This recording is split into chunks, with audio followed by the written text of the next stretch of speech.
Bonjour Cécile, bonjour Patrick. Il y a eu un autre petit bug hier, Patrick. Il y en a eu. Mais oui, parce que le président de la République, au lieu de dire qu'il y avait 28 000 hospitalisés, il a dit il y a 28 malades. Vous avez entendu ça? Ah oui. 28 malades. C'était une bonne nouvelle alors. Ça a buzzé sur les réseaux sociaux, il a dit 28. Ouais, donc il n'a pas dû voir les 3 zéros derrière. Oui, c'est vrai. Non, mais il y a eu 2-3 petites choses comme ça, évidemment. Vous avez toujours cet œil et cette oreille. Bon, il y avait un ton quand même plus humble peut-être, non, Eric, hier soir? Parce qu'il fait le pari d'une sorte de stratégie d'encerclement du virus. Il a parlé de tenaille.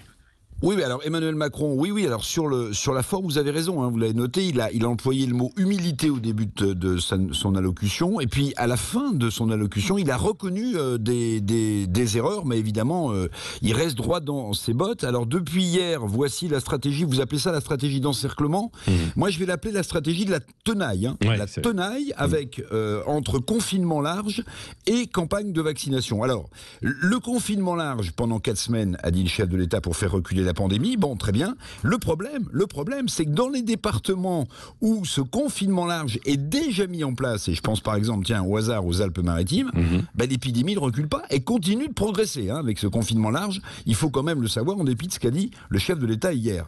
Puis, deuxième manche de la tenaille, c'est la vaccination.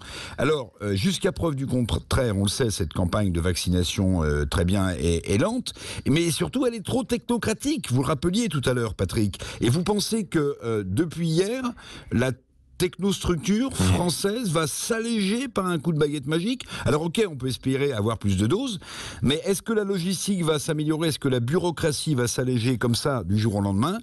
Je ne le crois pas. Donc cette stratégie de la tenaille, j'ai hélas quelques doutes. Est-ce qu'il y a quand même des mesures qui trouvent grâce à vos yeux, Eric? Alors moi, écoutez, il y en a deux par rapport au confinement large et à la vaccination qui est essentielle évidemment. C'est évidemment la fermeture des écoles et enfin les 3000 lits d'hôpitaux supplémentaires. 3000 lits, c'est pas rien. Voici deux mesures qui vont, oui, sans doute avoir un impact sur l'épidémie. Il y a aussi la fermeture des commerces. On n'en parle pas trop, qui participera aussi à ralentir cette épidémie. Mais attention, là, ça va coûter 11 milliards d'euros en mois plein, sur 4 semaines, c'est 4 semaines renouvelables, je le rappelle, 11 milliards d'euros de coûts pour la fermeture en termes de chômage partiel, notamment pour les commerces fermés. Comme dirait Emmanuel Macron, ça coûte un pognon de dingue. Et là, on a un vrai sujet économique. Bon, le chef de l'État n'a pas prononcé évidemment le mot tabou de confinement. Les Français, pardon, mais ils ont quand même l'impression d'être à la case départ, avec un chef de l'État qui n'en démord pas, qui tient à gagner son pari sanitaire, parce que son pari sanitaire, c'est aussi un pari politique. Il ne consulte pas les élus locaux. Dominique Bussereau, le président de l'Association des départements de France, lui a fait remarquer. Il ne territorialise pas ses décisions. Il place l'Assemblée nationale devant le fait accompli. Bon, la stratégie de la tenaille sera-t-elle enfin gagnante? Bon, personne n'en sait rien, pas plus moi que vous. Mais bon, si je file la métaphore, je pourrais dire, est-ce qu'on est capable d'attraper un virus avec une tenaille? Bon, en conclusion, il y a quand même une petite lumière au bout du tunnel, non? Oui, alors l'horizon est net, comme disait Manuel Valls, l'ancien Premier ministre, tout à l'heure à votre micro. L'horizon est plus net. L'horizon d'une réouverture des terrasses, des lieux culturels à la mi-mai, tout ça est vrai.